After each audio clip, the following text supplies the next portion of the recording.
Welcome to another episode of Out from the Horrorbox.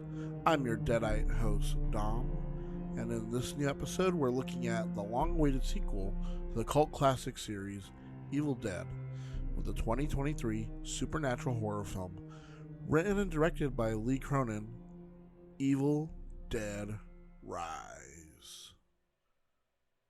To start us off, I am changing up the structure going forward. I feel like this flows a lot better than how I've done it in the past. So let's open up the horror box, say an incantation, and summon a podcast.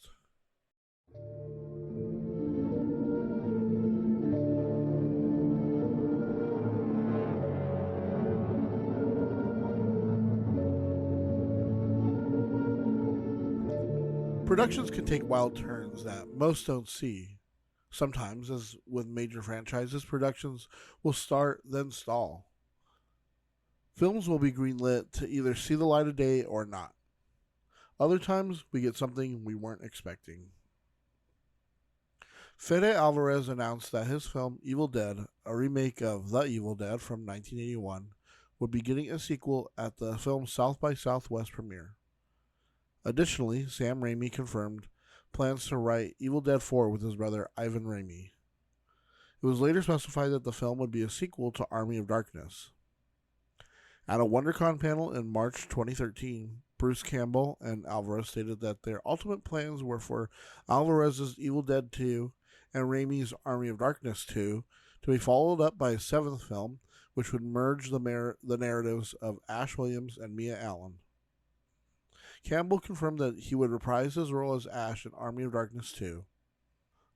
Alvarez later that month tweeted to his followers that Raimi would serve as director on Army of Darkness 2. By the end of that same year, Campbell expressed doubts in a fourth Evil Dead film, with Raimi's Army of Darkness 2 ultimately being redeveloped as a sequel television series, Ash vs. Evil Dead, starring Campbell and airing on Starz from October 31st, 2015 to April 29th, 2018. Following the cancellation of a fourth season of Ash vs. Evil Dead in April 2019, that November, speaking on the future of the Evil Dead franchise, Alvarez announced that they are just ideas right now. Nothing to announce officially. We do have a script for Don't Breathe 2. That's the only difference.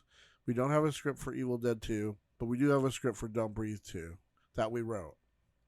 He also said that when I tweeted that I was interested in seeing what people prefer, we were having some internal debates about what people would be interested in most. Unfortunately, Evil Dead 2 won, which I guess I would have preferred Don't Breathe 2 to win because it's one of my own creations. Obviously, Evil Dead has the bigger following. In July 2019, Raimi discussed the future of the Evil Dead franchise, saying that we'd like to make another Evil Dead feature film, and in fact, we're working on some ideas right now. Raimi said that he would be interested in making another film with Campbell. However, Campbell earlier claimed that he had retired from the role of Ash. He said, another option would be a sequel to the 2013 reboot. However, he is unsure if Alvarez would want to make a sequel at this point because the director is a successful artist in demand now. Despite this, Campbell would appear in the film in a teeny tiny little cameo as a character identified by the film's writer and director Lee Cronin as the time-displaced Ash Williams. In October 2019, Raimi announced at New York Comic Con that a new Evil Dead film was in development. Robert G. Tappert was set to produce, while Raimi and Campbell served as executive producers only, all under their Ghost House Pictures banner. In June 2020, Campbell revealed that Lee Cronin was handpicked by Raimi to write and direct the film, then titled Evil Dead Now, after Cronin previously collaborated with Raimi on the horror streaming series 50 States of Fright. In May 2021, New Line Cinema, who distributed the first film, had picked up the film, with it scheduled to be released on HBO Max and retitled Evil Dead Rise.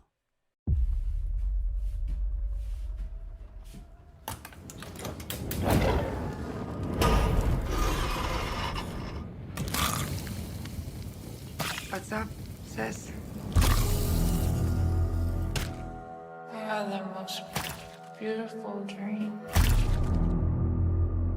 It was the perfect day.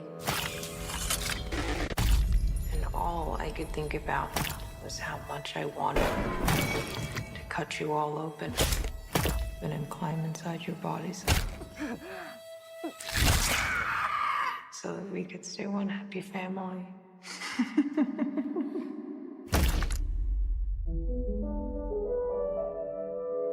When I was just a little girl, I asked my mother, What is this, Danny? I found it. what will I be?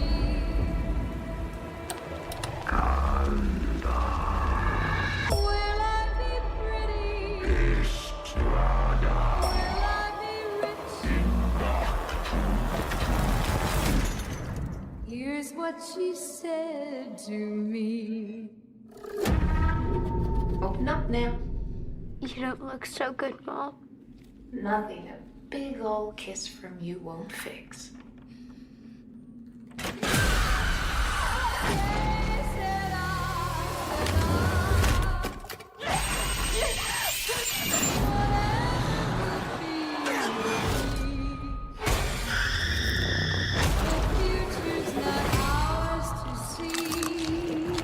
I'm getting us out of here. I promise. You'd be a good mom someday, Honeybah. Oh, yeah? Yeah, you know how to lie to kids.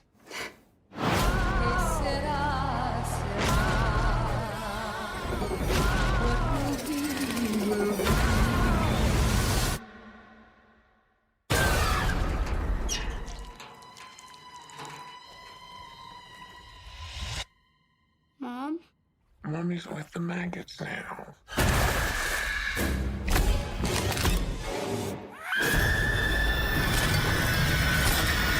What will be. Friends Teresa and Jessica's new boyfriend Caleb, are vacationing at a lakeside cabin. They are played by Maribel Pease, Anna Marie Thomas, and Richard Crouchley, respectively. Teresa is annoyed by Caleb and goes to check on a seemingly ill Jessica. Teresa sits and reads as Jessica begins to cough. She falls to the floor and vomits. Teresa goes to Jessica's side as Jessica grabs Teresa's hair and scalps Teresa. Teresa stumbles out to the dock where Caleb plays with his drone. Jessica decapitates Caleb before levitating above the lake. One day earlier, upset at learning she is pregnant, guitar technician Beth, played by Lily Sullivan, visits her sister Ellie, played by Alyssa Sutherland. A single mother to teenagers Danny and Bridget and preteen Cassie in the condemned Los Angeles apartment complex. The three kids are played by Morgan Davis, Gabrielle Eccles, and Nell Fisher, respectively. Ellie asks the kids to go get pizza while Lily and Ellie stay and talk. Ellie explains that her husband left her and they have to move as soon as possible. Ellie explains that she tried multiple times to get a hold of Lily, to no avail. As the kids arrive back from getting pizza, the building is shaken by an earthquake. A hole opens in the parking lot, uncovering a concealed chamber. Danny investigates, discovering religious artifacts, 3 phonograph records from 1923, and a strange book that he takes up to his room.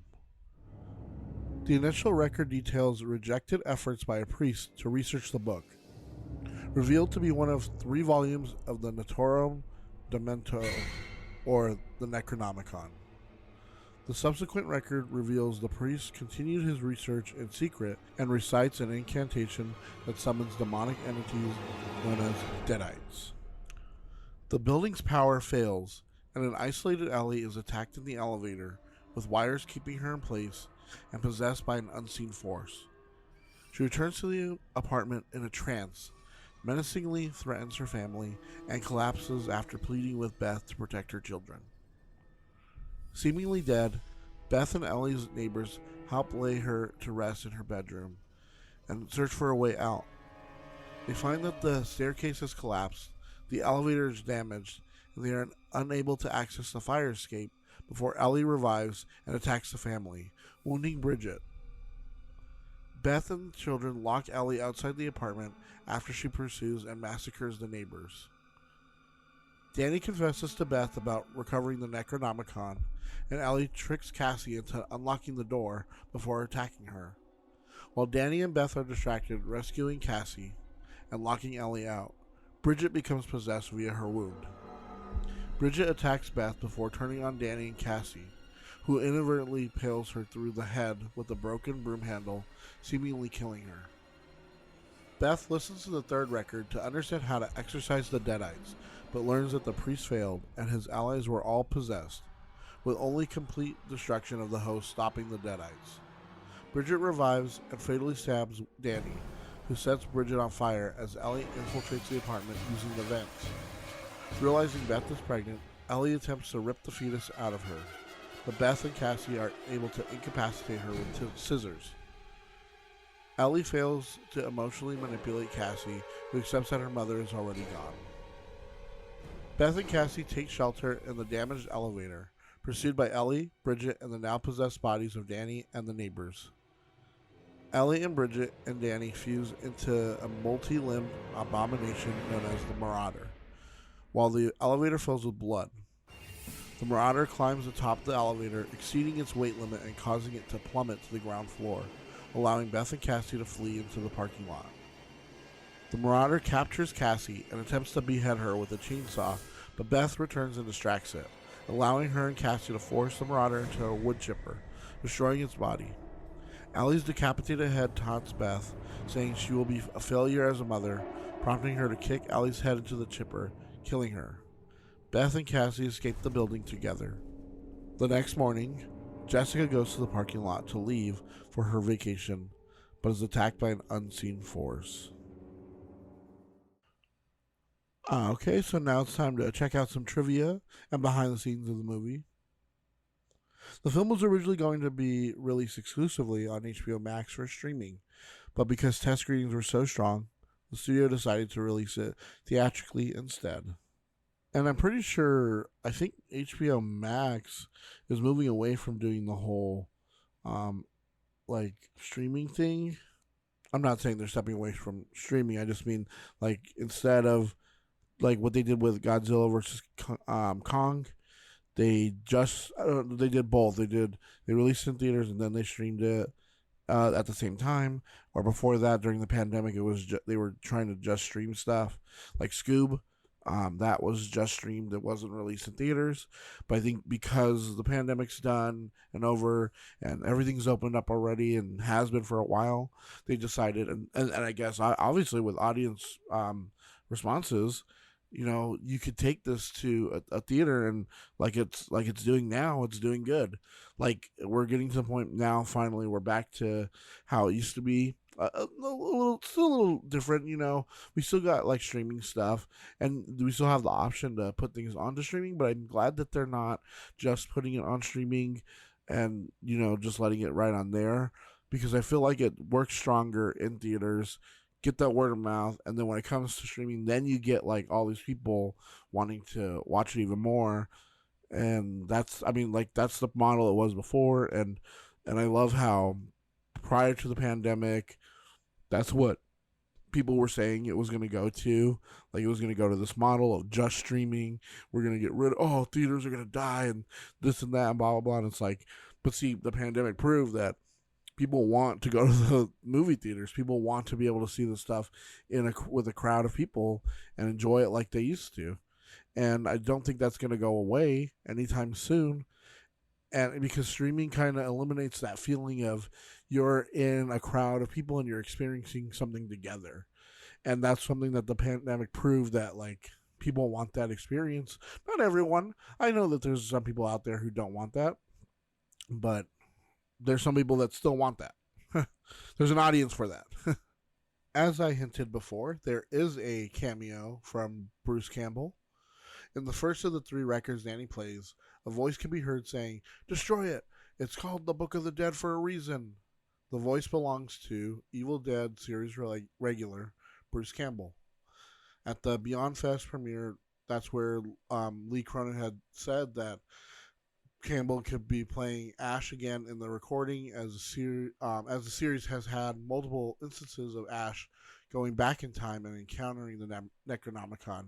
We saw that in Army of Darkness, and I think it happens in the series. I'm not sure, but I do know, like, in certain comics and stuff, like he does go back in the past and stuff. So I would love for like something like that to happen, where like maybe the last we see of Ash is like he's kind of time traveling, trying to stop the Necronomicon at every time he can, and now he's kind of like stuck in the space, and like that's the last we get of him or something.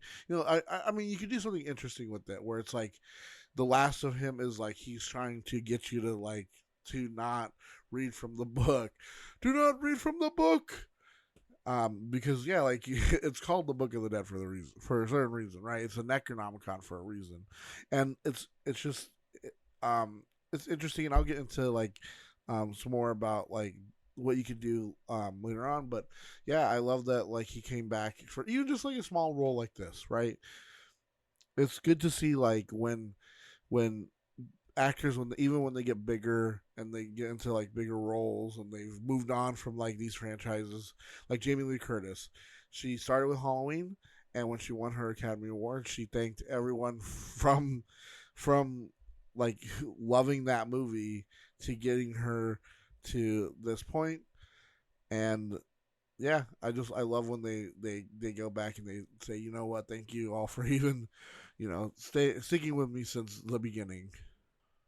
In homage to previous entries in the Evil Dead franchise, Ellie's possessed in an elevator that restrains her by violently wrapping electrical wires around her arms, legs, and neck in a manner similar to how trees and branches restrained Cheryl, Bobby Joe, and Mia from The Evil Dead, Evil Dead 2, and Evil Dead.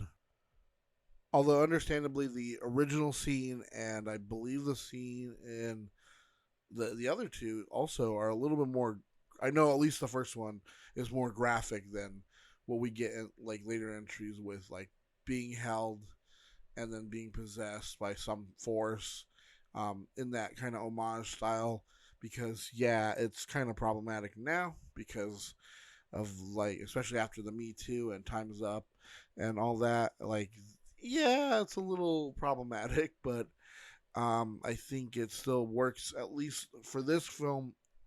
It's still something possessing her, but at least it's not doing it in like the graphic way that was done before, right? So at least it's a move in a better direction. Director Lee Cronin stated in an interview that just over 1,700 gallons of fake blood were used for the movie, and to kind of use that as a stepping stone to the next trivia point. Aside from the obvious tide of blood coming from the elevator, because there's this scene where the elevator gets filled with blood, and then it opens up and it just spills out. That there are other references to Stanley Kubrick's The Shining. At the beginning of the movie, there's a fast flight through the woods, just like the one used in the original Evil Dead movies and series, to symbolize the movement of the demonic entities. In one moment, it flies over a lake, very similar to the beginning of The Shining. Later, when Ellie is left outside the apartment, Beth is holding the entrance door, very similar as Jack Nicholson does when Shelley Duvall locks him up in the pantry. The same shot from the bottom to top is used. And yeah, I mean, like, all that blood looks amazing. It's like it's everywhere, especially at the end when she gets the Marauder into the wood chipper and the blood just spraying everywhere, and even with the chains and the chainsaw too. And like, it's like that's Evil Dead right there, with all the blood. And then like in the in the elevator, that also, I love that they did that. I love that it just like started filling up with blood, and then like it just opens up and it's just blood everywhere.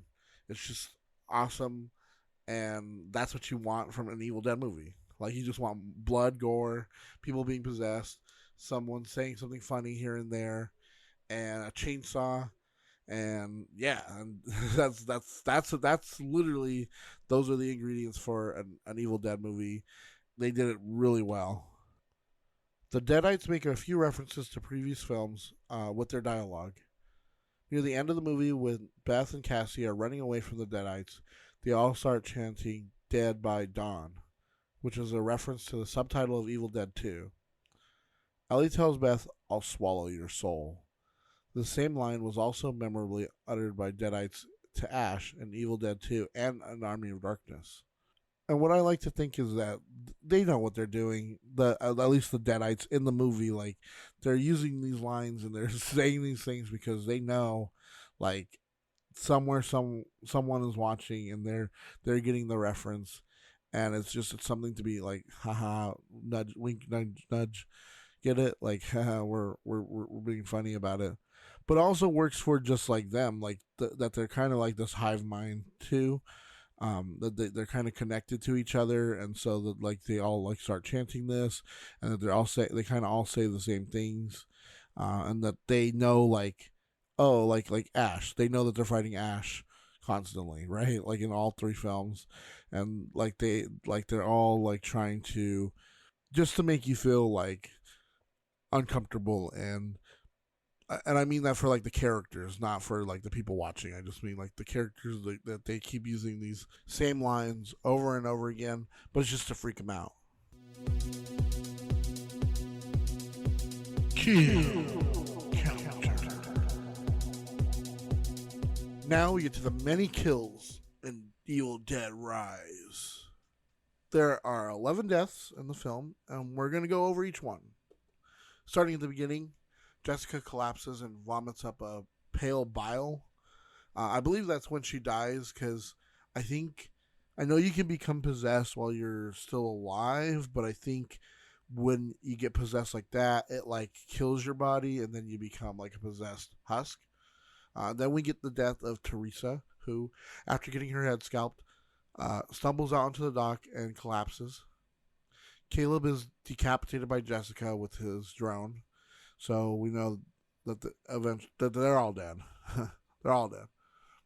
Next, after Allie is possessed, she seemingly dies and her body is revived. We know she's dead because like the fly is like in her eye and she's not doing anything, and like she goes through like the whole like when they put her into the bath and everything, like she obviously kind of drowns or something, or she's already dead or something. Because when her body comes back, it's already kind of decaying and like greenish. Allie attacks Bridget and cuts her face with a tattoo gun, and I think that's how she gets possessed, because she has like the open wound. She does die after becoming possessed when she gets impaled by Cassie with her like the doll head on the broomstick or the mop stick or whatever.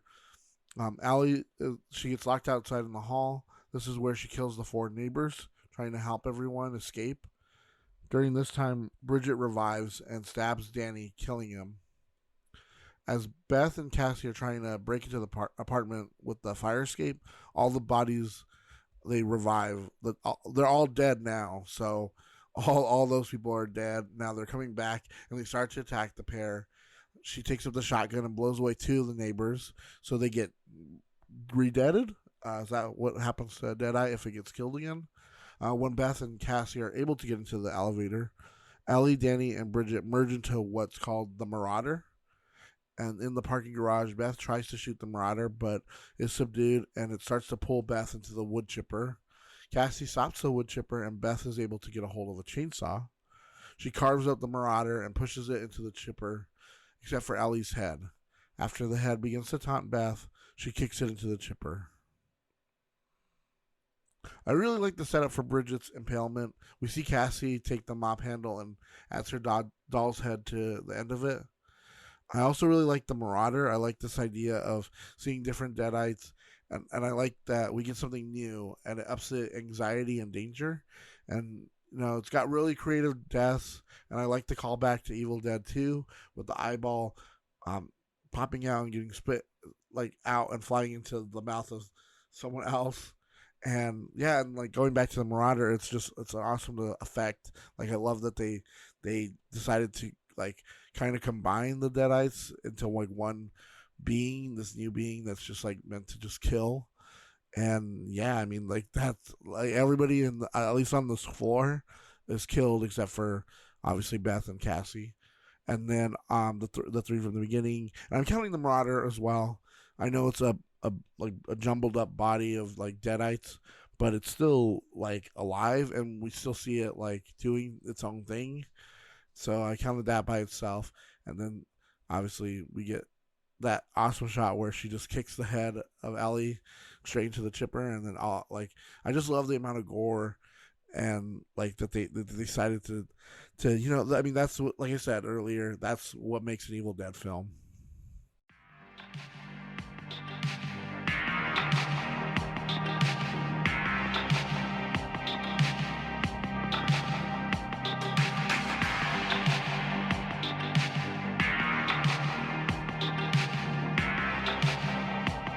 And now time for my final thoughts on the film.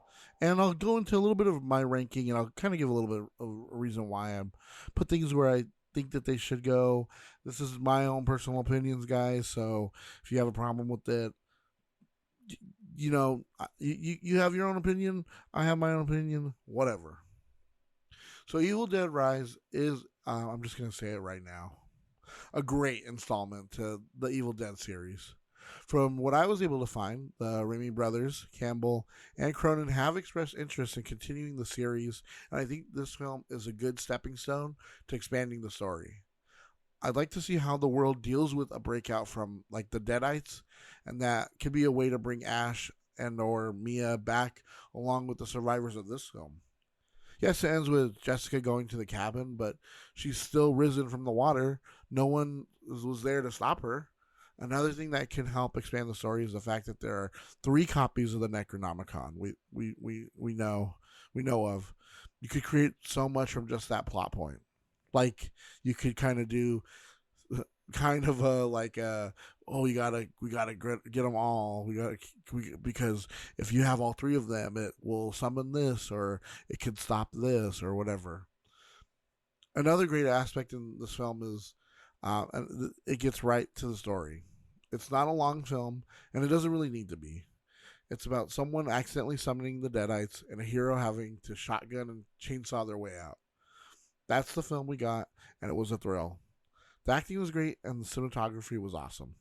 The special effects were amazing as well.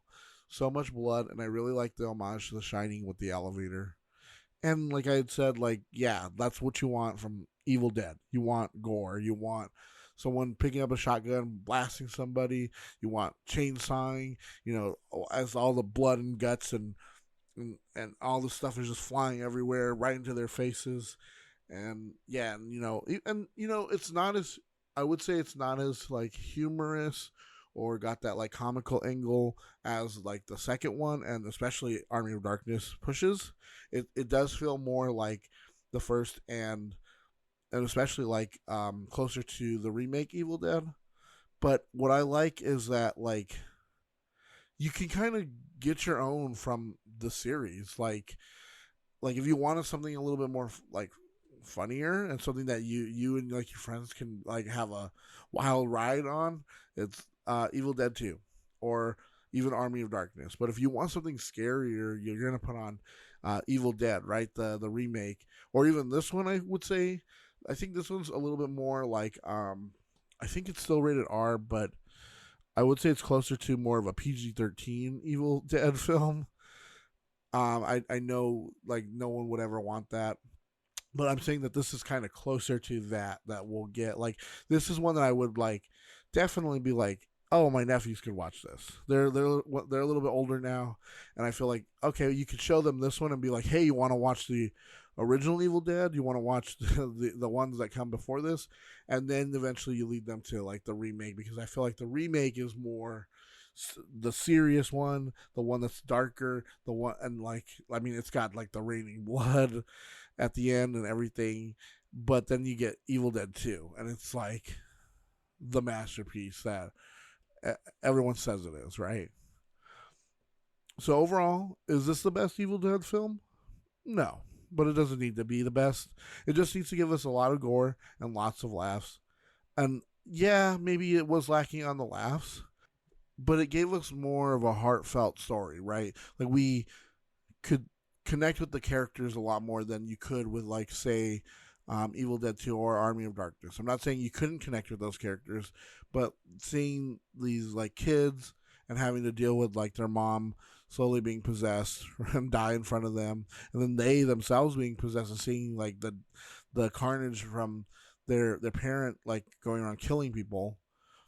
So it's a little bit more intimate, and I like that they set it in a hotel, or sorry, a apartment building rather than like the cabin in the woods. It's great, but I like when a series takes it to a different place or a new place, like Army of Darkness. That's why I think Army of Darkness, in my mind, stands out so well, is because they did try to do something different. Is it like the best way to do it? I mean, it's still a really good movie. I like that they decided to do that. And really, this could be their way, because it is called Evil Dead Rise.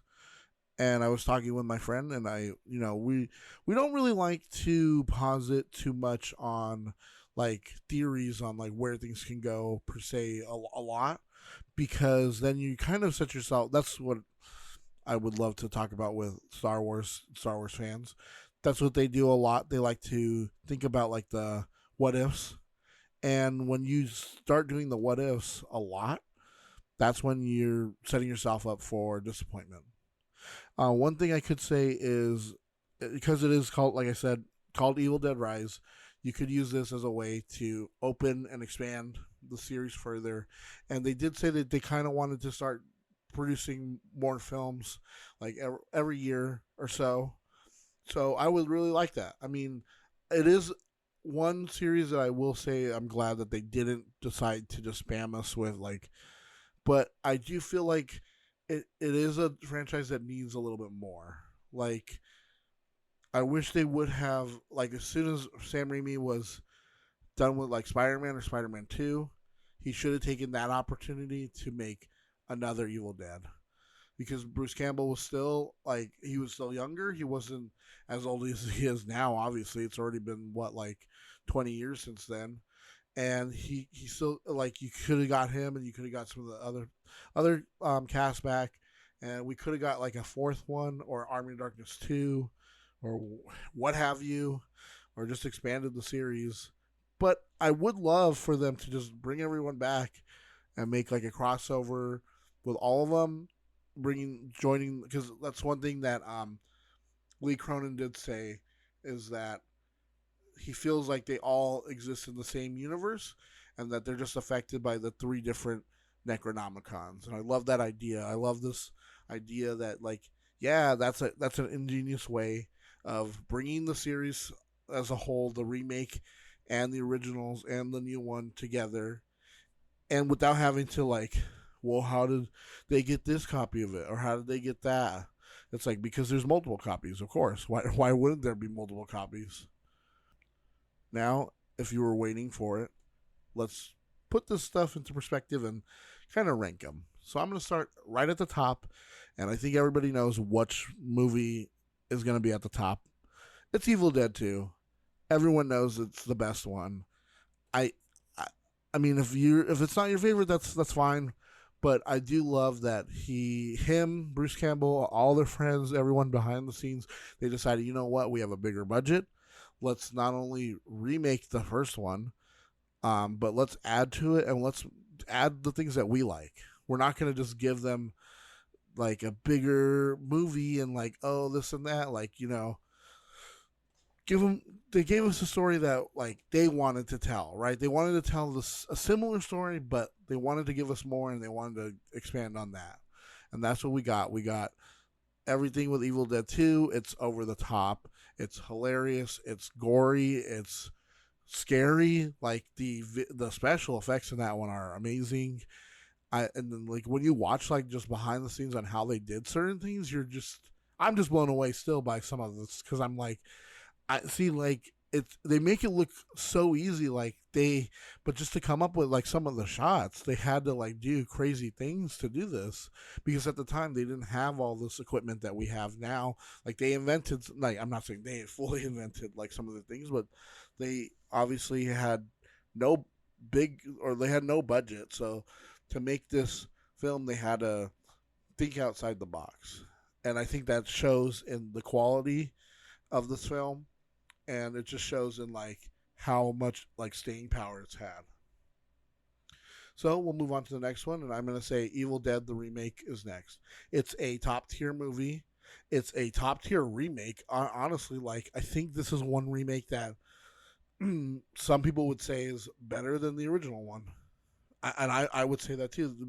Than the original Evil Dead, yes, because it's darker, it's gorier, it's a lot more serious, and I just love. Well, one, I also love Jane Levy. She's an amazing actress. I've loved her since Suburgatory, but I love that they decided to kind of give us the same story, but they decided to change it a little bit, and yeah, we get such a good like this dealing with like, oh, a drug addict and like having to help them and their friend, and then oh, we accidentally summoned a demon.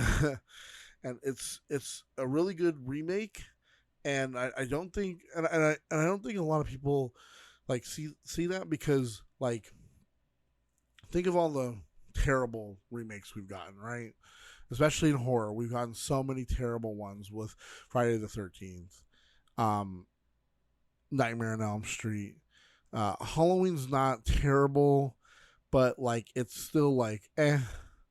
And then you get like just a number of sequels on top of that too, that are just like, and I just mean that from different franchises, and it's just so exhausting. And I love that this was actually a really good film.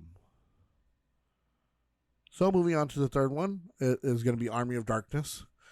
I love Army of Darkness for the fact that like they decided to just be like, you know what, we made money with the second one, we have a bigger budget, even more so. They're gonna let us do kind of what we want, more so than what last time. And they were like, fuck it, we're just gonna go all out. And they decided, let's just throw him back in the past. Let's have him have to fight literally an army of darkness, all these deadites. And there's just so much about this movie that's just so funny. It's ridiculous, it's over the top, and it's just, this is like what you're like, this is why people love Ash, and why they love the series so much, because Evil Dead 2 and Army of Darkness are just like these two that go together, that are just like so well done. The production design is amazing. Like I love the way that they look, and again, like the effects, like it's like I don't understand like when people like they criticize like they like some of the effects on like older movies, but it's like Ray Harryhausen, right? But it's like, but you got to remember, like they didn't have CGI, they didn't have computers to do this stuff, so it looks a certain way. And I love that they were like, hey, we're just gonna make it look like that, and they did it. And that movie is so good. So for the fourth spot, it's gonna be Evil Dead Rise. Like I said, and from what I've been saying, it's such a good film. It's just a good one-off like sequel that you don't have to watch any of the other ones to understand it. You pretty much understand what without Evil Dead, like to know what it is. I'm not going to go too much more into it because I already kind of did, but great characters, great cinematography, great special effects score, all that puts it above the last one, which is The Evil Dead. And that's not being a disservice, because this is a series that doesn't have any like missteps really. The only one that I would say is the only kind of like when you go back, you watch the original one and you're like, oh, this is the first part of Evil Dead 2? Can't we just watch Evil Dead 2? And it's kind of like, yeah, but then again, you also don't get to see like where they came from, where they started, and you see like the initial like seeds of where a lot of these plot points and like different little things come from.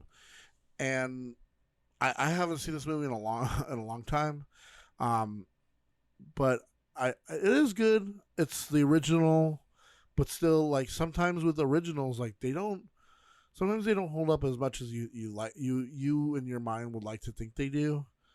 Maybe that's more controversial to like people out there who are like, no, the original has to be put on a pedestal. It has to be number one because it's the original. I know a lot of Star Wars fans do that. I hate to bring up Star Wars again, but they'll do that with like the first Star Wars, especially with the original trilogy. And it's like, come on, guys, get over yourselves. It's some of the stuff has been done way better over time, and we've gotten better quality over time as well. So, yeah, and like I said, it's not like a disservice at all. Especially, like I said, the series is just like super solid entries, and I can't wait for more. Like I feel like if we get another one, it would be just as good. Maybe it would make me push the Evil Dead up again. Maybe I have to rewatch it again. But honestly, check out Evil Dead in theaters, or check it out when it comes to streaming, or when it's available to buy. Whatever, if someone else gets it, go see it. Just watch it. I think you guys would all like it. Thank you all for listening to this episode of Out from the Horror Box. Hopefully we will come back to the Evil Dead franchise and take a deeper look at the previous installments. For now, this is where we'll leave it. Are you enjoying the podcast? Why not subscribe so you'll get every new episode downloaded? Because the more people who listen and subscribe, the more episodes I'll be able to put out for you. So if you enjoy us, spread the word. Got any suggestions for movie reviews? Any horror content we should touch on? Or do you want us to read your scary stories, personal or fiction? You can always email us at horrorboxpodcast@gmail.com, or you can DM us on Instagram at horrorboxpodcast. We'll look over what you send, and more than likely, it'll end up on the podcast. Thanks again for listening, and next episode we'll discover what comes out from the horror box.